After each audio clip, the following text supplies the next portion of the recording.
The Gender and Equality Commission chairperson also noted that the launch of the campaign came in the backdrop of heightened insecurity in several parts of the country, conflict whose brunt was borne by women and children.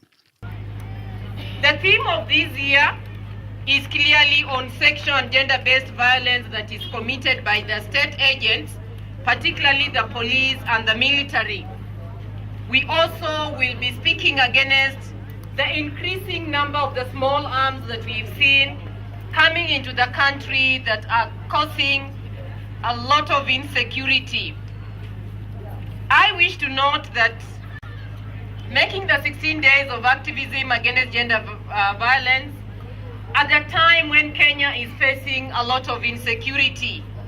We know what happened in Tana Delta district, the slaughter of the police officers by bandits in the Sukuta Valley in Baragoi, the ensuing violence that we have seen in Isili, grenade attack, and the atrocities that have been committed in Garissa following the killing of the Kenya Defence Forces soldiers are worrying indicators that the country is fast descending into anarchy. In all these cases, the Commission notes that the wave of insecurity in the country is creating and affecting specifically women and children. It has been reported that women were raped in Isili following the grenade attack, which is very sad. We have seen women and children deserting their homes because they are very scared. A point in case is in Baragoi and in Tana Delta, where we have majority of women and children in the IDP camps. There are also disturbing media reports that the militias in Baragoi are using women and children as a shield to avoid attack. I also note with deep regret that the family institution appears to be disintegrating by the day. We are now witnessing bizarre killings of wives by their spouses. The children also are not being spared. The country must pause and interrogate these activities. While I urge the judiciary to act firmly on gender-based violence cases that are reported, we must begin to seek alternative dispute resolution mechanisms, especially for the couples, to avert loss of innocent lives. I want all of us to read the new marriage bill that is being proposed. Look for it, interact with it, because it gives clear measures on how to deal with the violence that is occurring at the domestic sphere. She, however, urged the government to be firm and unbiased in dealing with agents of insecurity. We want to condemn in the strongest terms possible acts of lawlessness and urge the government to deal firmly with criminals. We also express our sympathy and condolences to the families of our gallant officers who have paid the ultimate price while defending and maintaining security, and urge the government to show commitment by taking care of their families, especially the widows and children who have been left behind. The families must also be compensated for loss of the lives of the officers. However, we must caution the government against any form of discrimination as it pursues criminals and terror suspects. Community profiling, torture, extrajudicial killings, and any form of brutality will not be condoned. The government has the primary obligation of providing security and ensuring all citizens are safe and able to carry on with their daily lives. Any operation that flouts these principles is therefore illegal. As we mark the 16 days of activism, I challenge everyone to live by the message which is Chagua Amani, Komesha Dhuluma ya Kijinsia, or vote peace, stop gender-based violence. Only when we manage to disseminate cases of gender-based violence shall we consider ourselves to be progressive society. And with the elections around the corner, she called for women empowerment in politics if Kenya is to avert a constitutional crisis in failing to have the minimum number of women in parliament. We are aware of the constitutional crisis that may arise if we do not meet the two-thirds gender principle during the forthcoming general elections. Yet, we are aware that women candidates are already experiencing violence during campaigns. A strong move that is meant to lock out the female candidates out of this race. We wish to urge all Kenyans to call for peace and to maintain peace throughout this campaign. We know that violence is meted to women either physically or using abusive language that indignifies the female gender. We call on men, boys, to take the lead role in denouncing and ending violence against women during the campaign. Remember, the women here are our mothers, are our grandmothers, are our sisters, are our aunts, are our cousins. The National Gender and Equality Commission will monitor and document all forms of violence meted on women and girls during the campaign and will periodically release reports that will shame and name those who will have violated this key principle of the Constitution.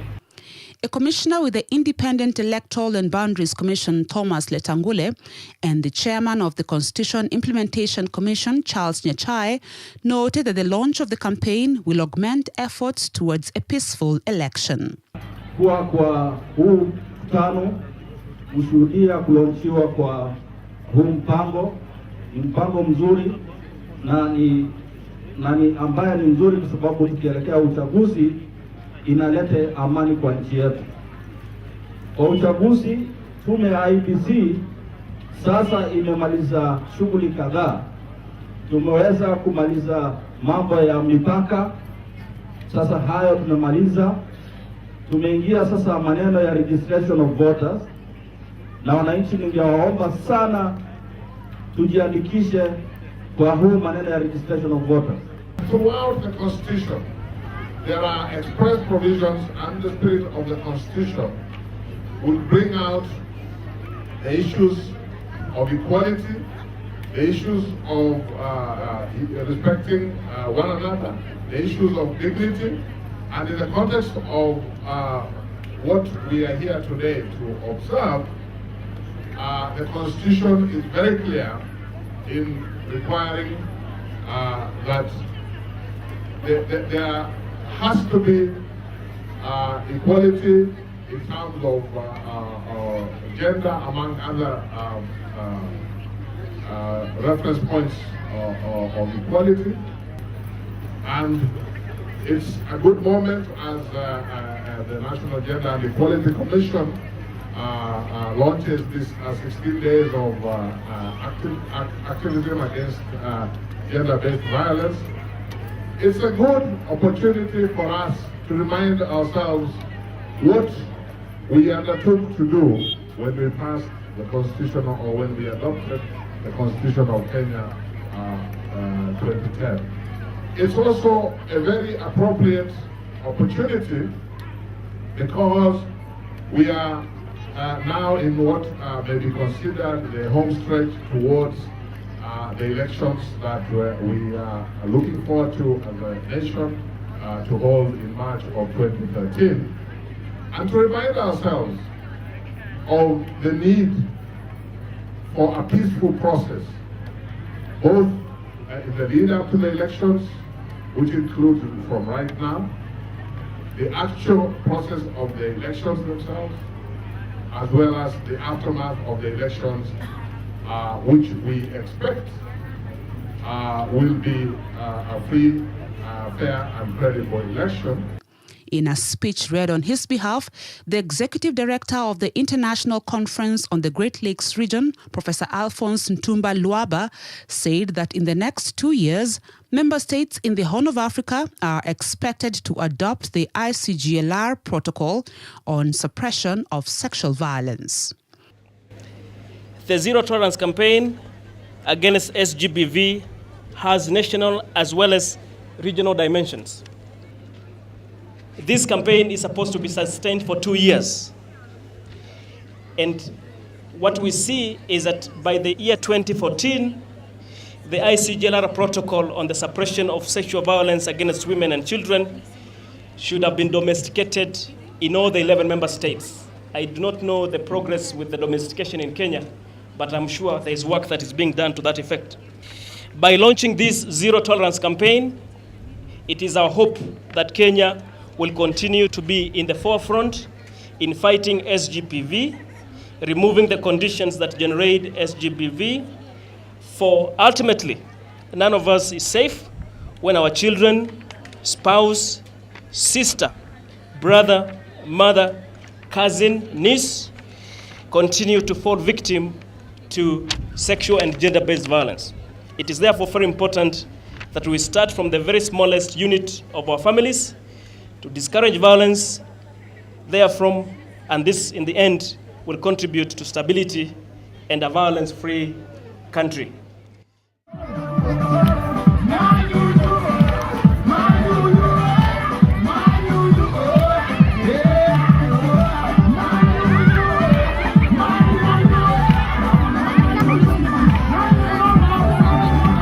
After some light entertainment,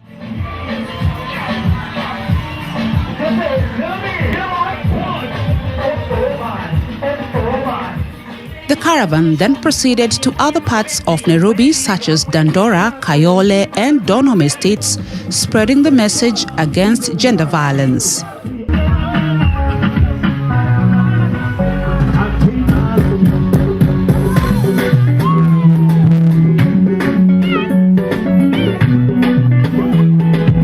We are saying no to gender violence. Mwanaume ni ule mwenye apigi bibi, ule mwenye adhulumu mtoto wa kike ama wa jinsia yote. Ni respect, a real man respects himself.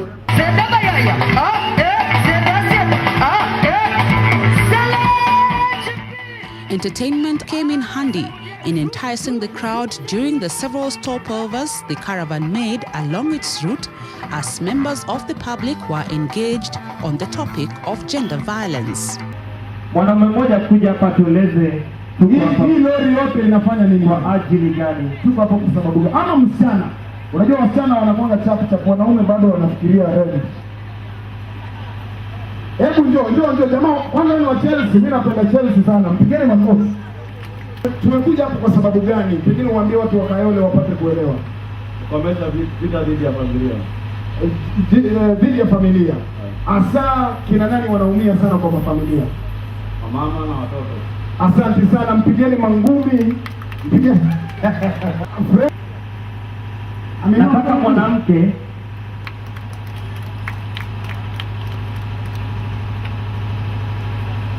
kwa majina naitwa Jacinta. Tuko hapa kwa sababu ya kukomesha vita kati ya family, especially wanaume ndio wanachapa wanawake sana. Ushaichapwa? Haujaichapwa? Wewe bwanako anakupenda, si ndio? Sana, na anapenda watoto. Now he's a real man, ni mwanaume halisi. Haya, mpigeni makofi tafadhali. Anajinyakulia hapo white head. Kayole tumekuja ya Ngec ambaye inajulikana kama National Gender and Equality Commission. Tunasema hapa tunaleta equality, tunawahimiza wazee ama wanaume wasichape wasidhulumu wanawake na wawapende kabisa. Vile vile tunasema katika hali ya kudhulumiwa na wanaume. Ukiwa unadhulumiwa, chukua hatua inayopaswa kuchukuliwa, otherwise utakufa na si vizuri. The caravan then wound up its Nairobi circuit back at Uhuru Park before rolling out a similar message to the rest of the country.